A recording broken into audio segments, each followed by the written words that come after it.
And then this story, of course, dropped last night. Big national story that everybody's talking about today, which is President Biden pardoning his son Hunter after saying for years, even up until the first week of November, just last month, that he would not pardon Hunter. He now says, he said yesterday that his son had been, quote, selectively and unfairly prosecuted. Hunter, you might remember, was supposed to be sentenced here this month in just a couple of weeks for gun and tax convictions. And this pardon is sweeping. So it not only covers these two convictions that he has on his record, but also any offense against the government for the last 10 years. So it goes back retroactive 10 years. One thing that I wanted to just bring up, because I had to kind of check the definition of this so I had it straight in my head, but you may hear the word clemency tossed around today. So that means clemency isn't like an umbrella term. Both pardons and commutations fall under the clemency umbrella. So we know what a pardon is.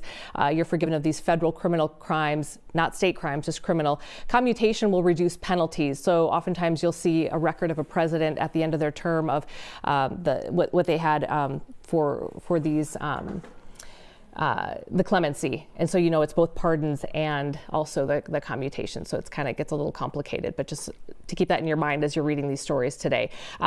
Just for a little context, we did pull up this. So Donald Trump granted clemency for 237 people, including Charles Kushner, who's the father of his son-in-law, Jared Kushner, and then Barack Obama granted clemency 1,928 times in his 8 years. This is some reaction that we pulled from Dean Phillips.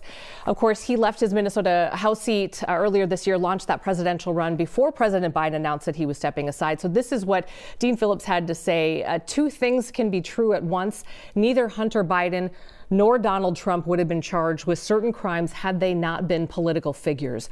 Pardoning powers have been abused by Trump and now Biden and must be reformed. So I know our Corin Hoggard is trying to work on getting an interview with Dean Phillips today to get a little bit more insight from him on this as well. So again, everybody's sort of talking about this today.